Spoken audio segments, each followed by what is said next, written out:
Hi there, beer fans, Creaking Bones. That's usually me when I get up, but no, this is actually a beer from Lost Cause Brewing in Castleford, which is actually the closest brewery to me. This is their Rhubarb Pale Ale, coming at 4.4% ABV. Hey everybody, welcome to Andy's Beer Views. Where I am now, we are sitting on the eastern fringe of the famous Rhubarb Triangle, which is kind of between Leeds, Wakefield and Bradford, that sort of area. So whilst we're here, whilst we're in the triangle, whilst I grew up eating rhubarb because it was everywhere when I was growing up, why not try this Rhubarb Pale Ale? Let's crack it open, shall we?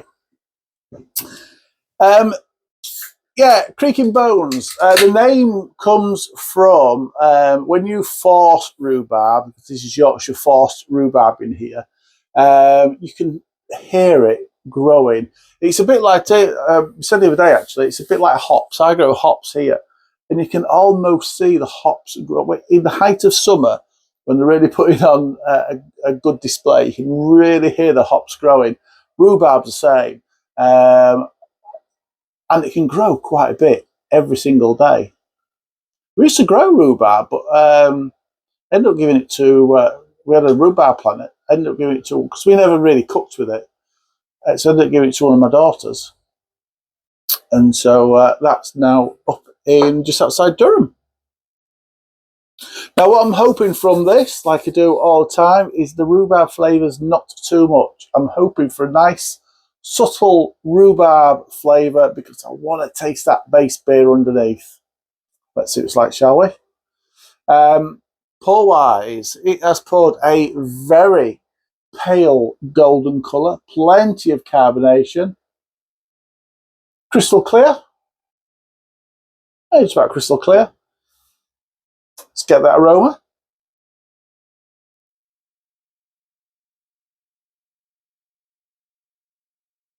Now you got that sweet malt aroma, and then you got the unmistakable aroma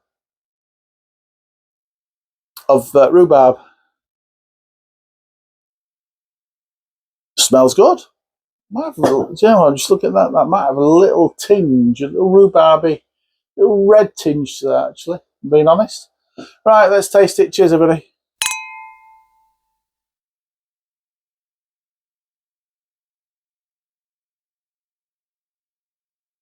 I paid £5.50 for this from House of Ales in Ponty.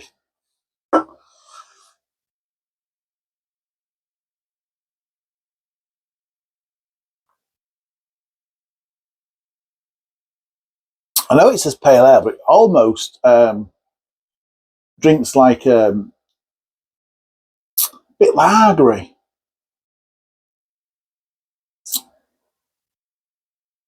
Just maybe tells you what yeast has been used in it.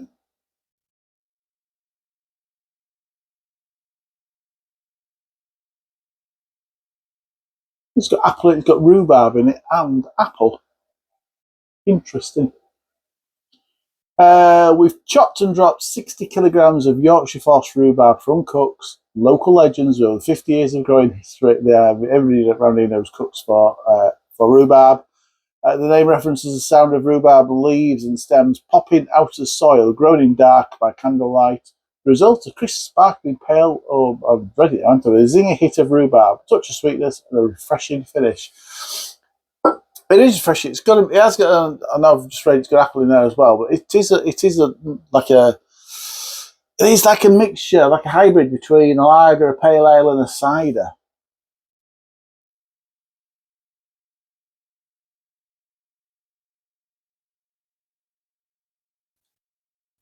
You can taste that pale malt underneath it. So you've got that base beer under there, and then there's a really subtle, almost tangy rhubarb flavour over the top of it.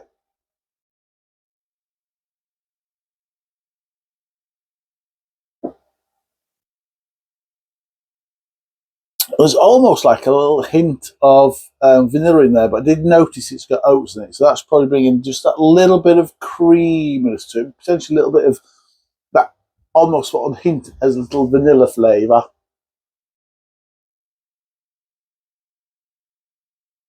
But you can taste that pale ale. And like I said, they've done just that little layer of rhubarb on top of it. Really nice. It's funny actually, because I do remember watching them chopping a video on Instagram, probably watching them chopping rhubarb, and now drinking the beer.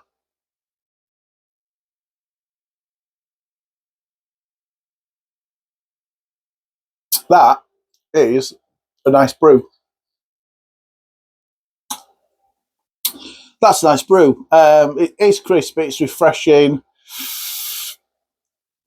Yeah, I always worry about fruit in pale ales. Doesn't always work. I think we know brewers that would go a little bit OTT. Northern Monk being one, Brewdog being another. There's lots of them out there, though. We all know they are big nationals usually that would look at a beer like this and go, "We've got to taste a lot of rhubarb. We'll put some rhubarb in, but we'll put some concentrate in as well." Really beef up that rhubarb flavour. You don't need it. All you need is, like they've done here, which is a nice subtle layer over the top of it. For me, it works really well. Light beer, lovely. Score wise, I'm going to score 8.5 out of 10. It's 8.5 out of 10 from Andy's Beer Reviews. Thanks for watching this video. I really appreciate it. Comment, like, subscribe, all the usual stuff. Drink responsibly. Enjoy beers. Cheers.